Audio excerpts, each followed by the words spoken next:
daawwattoota OMN oduu ijootiin isinitti himam.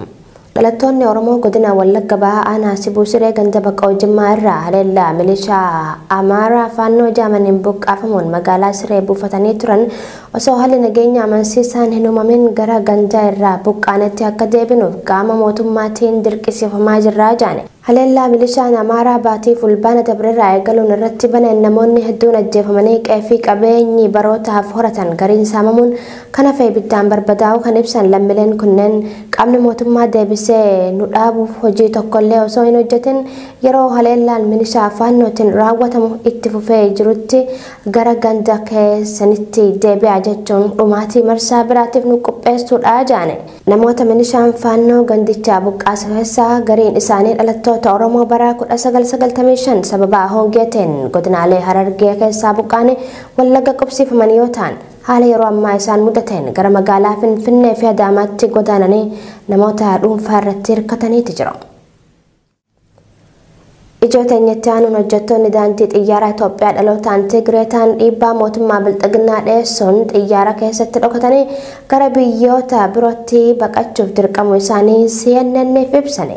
Yeroo garagaraatti xiyyaarota Itoophiyaa gara Beeljeemii fi Yuunaayitid Isteetsitti imalan keessatti dhokachuun haala nageenya isaaniif hedduu yaaddeessaa ta'een gara biyyoota birootti baqachuuf dirqamuu isaanii CNN'f kan himan teeknishaanonni daandii xiyyaaraa Itoophiyaa kunneen dhiibbaa murni aangorri jiru addatti dhaloota Tigraay irratti raawwatu murtoo kanaan isaan ga'uu ibsanii jiru. Maatiin isaanii labsii yeroo muddamaa addatti dhalattoota Tigraay irratti xiyyeeffate hordofuun sababa eenyummaa isaanii qofaaf hidhaatti guuramu CNN'f kan ibsan hojjettoonni daandii xiyyaara Itoophiyaa kunneen hireen maatii isaanii mudate isaaniifis akka hin oolle hubachiisuun hojii gaarii dhaabbatichaa keessaa qaban dhiisanii baqachuuf dirqamuu isaanii himani.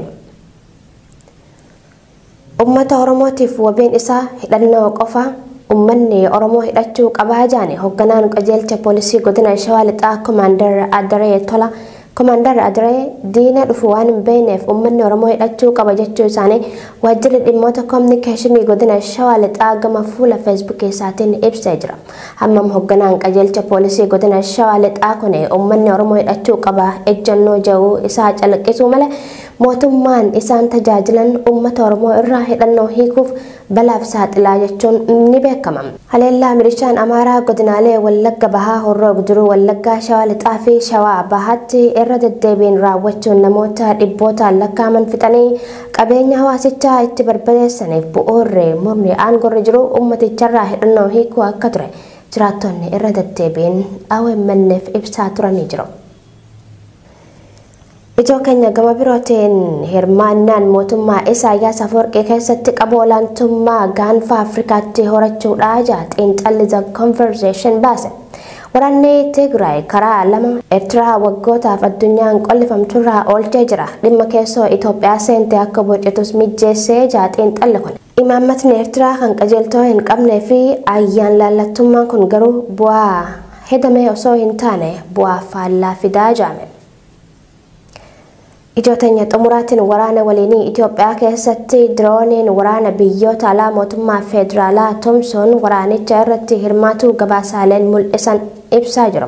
Dirooniiwwan biyyoota akka Chaayinaa, Tarkii, Iraanii fi Gamtaa Imiraatota Arabaa waraana Itoophiyaa kanarraa qooda fudhataa jiran jedhamuun kanneen caqafaman yoo ta'u, baatii amajjii 8 bara 2022 kana keessa kutaalee biyyattii finciltoonni keessa socho'an keessatti haleellaa raawwataman lubbuu lammiilee nagaa baddee jirti.